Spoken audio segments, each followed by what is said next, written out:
প্রিয় দর্শক, কেমন আছেন? আশা করছি ভালো আছেন। আপনারা জানেন বিএনপি চেয়ারপারসন বেগম খালেদা জিয়া এখন এভার কেয়ার হসপিটালে আছেন। জীবন মৃত্যুর সন্ধিক্ষণে কেউ কেউ বলছেন, কেউ কেউ বলছেন দেশবাসীর চাওয়া তিনি সুস্থ হয়ে ফিরে আসুন, সেই কামনা প্রত্যেকের, এবং সেই হিসেবে দেশের মানুষ, রাজনৈতিক দল তাঁর জন্য কিন্তু দোয়া করছে। এখন সন্দেহ যেটা নিয়ে দেখা দিয়েছে সেটা হলো সরকার একজন মুমূর্ষু মানুষকে এই সময়ে অতি গুরুত্বপূর্ণ ব্যক্তি হিসাবে ঘোষণা করে এসএসএফ নিয়োগ করেছে। ঠিক আছে, ভালো কথা। এখন অনেকে বলছেন যে এসএসএফ নিয়োগ করা মানে সাধারণ মানুষ বা বিএনপির নেতা কর্মীরা তার কাছে যেতে পারবেন না, বিএনপির মহাসচিবও যেতে পারবেন না, যেহেতু এসএসএফ নিরাপত্তা দিচ্ছে।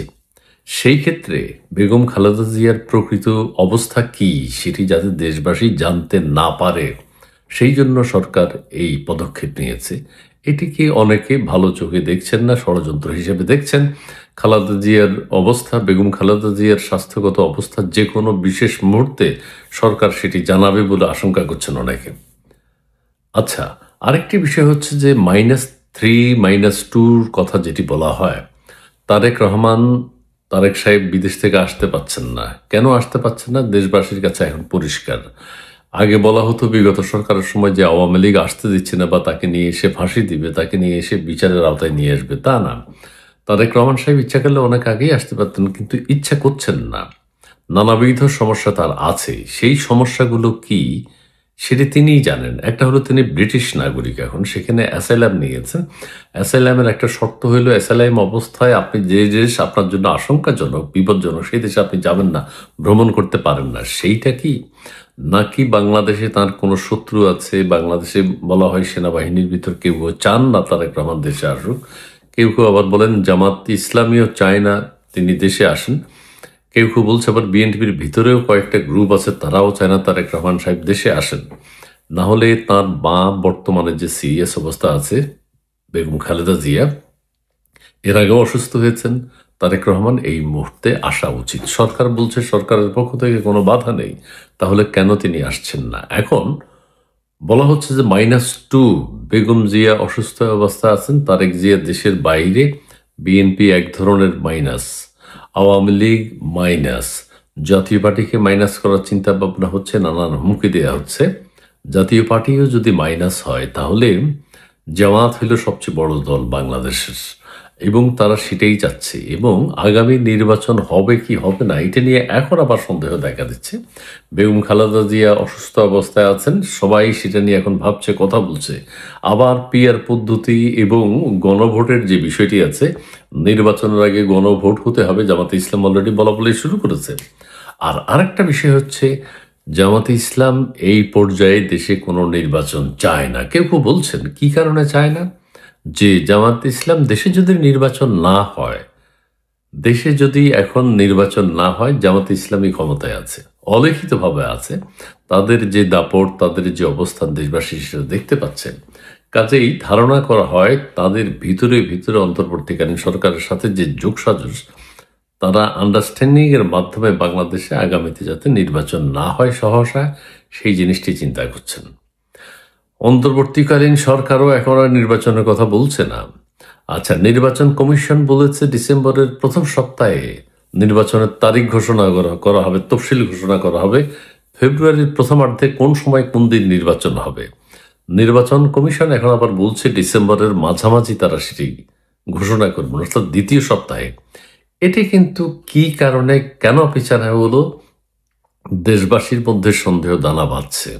কি কারণে নির্বাচন কমিশন ডিসেম্বরের প্রথম সপ্তাহের কথা বলে এখন দ্বিতীয় সপ্তাহের কথা বলছে, তফসিল ঘোষণার ব্যাপারটা?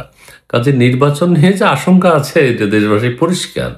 আজ পর্যন্ত, এখন পর্যন্ত আর 2 দিন বাকি, 2 মাস বাকি, অথচ নির্বাচনের তারিখ বা তফসিল এখন পর্যন্ত ঘোষণা করা হয়নি। সবকিছু মিলে -2 -3, নির্বাচন, গণভোট, এগুলো নিয়ে বেগম খালেদা জিয়ার অসুস্থতা। কেউ কেউ বলছেন বেগম খালেদা জিয়ার অসুস্থতা সরকার যেহেতু এসএসএফ নিয়োগ করেছে, প্রকৃত কারণ তিনি কেমন আছেন, কি অবস্থায় আছেন, এটা কিন্তু দেশবাসীকে জানতে দেবে না। সরকার ইচ্ছামতো তার স্বার্থে যেদিন খুশি ডিসেম্বরের মাঝামাঝি কোনো এক সময় খালেদা জিয়ার স্বাস্থ্যগত অবস্থাটা দেশবাসীকে জানাবেন, এটা নিয়েই। কারণ তা না হলে এই মুহূর্তে তিনি এত অসুস্থ, এখন তার দলের নেতাকর্মী আত্মীয় স্বজনরা তাকে দেখতে যাবে, শেষ মুহূর্তে খোঁজ খবর নেবেন। তিনি যদি সুস্থ হয়ে ফিরে আসেন সেটি তো ভালো কথা, অসুস্থ হলেও তিনি কেমন আছেন এটি তারা জেনে দেশবাসীকে জানাবেন। এখন বিএনপি মহাসচিব যিনি বা বড় বড় নেতা আরও যারা আছেন তারাও বেগম জিয়ার কাছে যেতে পারবেন না। চিকিৎসকরাও বেগম জিয়ার প্রকৃত অবস্থান কি, স্বাস্থ্যগত অবস্থান কি, এখন আর এসএসএফ এর নির্দেশ ছাড়া বলতে পারবে না। ঠিক আছে, এই সব বিষয় নিয়ে দেশবাসী এখন ভাবছে পরিস্থিতি কি ঘোলা করা হচ্ছে। শেখ হাসিনার বিরুদ্ধে নানান মামলার রায় ঘোষণা হচ্ছে, এখানে আবার বিডিআর হত্যাকাণ্ডের বিষয়টি আবার চাঙ্গা দিয়ে উঠেছে। সেনাপ্রধান বলেছিলেন বিডিআর হত্যাকাণ্ডের বিচার হয়ে গেছে, এটিতে সন্তুষ্ট থাকতে হবে। এই বছরের 25শে ফেব্রুয়ারি তিনি বলেছেন, এখানে দাঁড়ি কমা ডট ফুল স্টপ দিয়েছেন, বিডিআর হত্যাকাণ্ড নিয়ে আর কোনো আলোচনা নয়। কিন্তু অন্তর্বর্তীকালীন সরকার সেনাপ্রধানের সেই কথার সাথে মিল না রেখে এখন তারা আবার নতুন করে ঘোষণা দিয়েছেন, কাকে কাকে অপরাধী করেছেন সেটি আপনারা জানেন। এটাও এক ধরনের একটা চক্রান্ত আলোচনা। হঠাৎ কেন এই বিষয়টি এখন আমার সামনে? তাহলে সেনা প্রধানের এখন অবস্থা কি? তিনি কি তার অবস্থায় আছেন, অথবা সরকার যে তার কথা মতো, সরকার তো তার কথা মতো চলবে না, তার কথাকে গুরুত্ব দেয়নি, তার মানে সেনা প্রধান যেটি বলেছেন সেটি সঠিক বলেননি, তাই তো প্রমাণ হয় বিডিআর হত্যাকাণ্ড নিয়ে। কাজে সেনা প্রধানের ভূমিকা কি আগামীতে, সরকার প্রধানের আগামীতে ভূমিকা কি, সেটি এখন দেখবার বিষয়।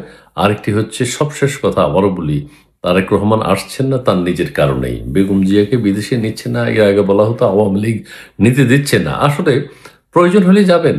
এই গত 15 মাসে তিনি একবার মনে হয় ইংল্যান্ড গেছেন, তো তিনি তো লং টাইম সেখানে থাকতে পারতেন, চিকিৎসা করাতেন, অথবা মাঝে মধ্যেই যেতে পারতেন, কিন্তু সেটি আমরা দেখছি না। এটা নিয়েও অনেকের মনে সন্দেহ দেখা দিচ্ছে। যাই হোক, সন্দেহ সন্দেহ, নির্বাচন হবে কি হবে না, বেগম খালেদা জিয়ার শারীরিক অবস্থা সরকার তার ইচ্ছা মতো কোনো এক সময় দেশবাসীকে জানাবে, এটা এখন আস্তে আস্তে সত্য হয়ে উঠছে। যেহেতু এসএসএফ নিয়োগ করা হয়েছে, কোনোভাবে কেউ কোনোভাবে বেগম খালেদা জিয়ার কোনো তথ্য জানতে পারবে না, দেশবাসীকে জানাতে পারবে না। ঠিক আছে, ধন্যবাদ।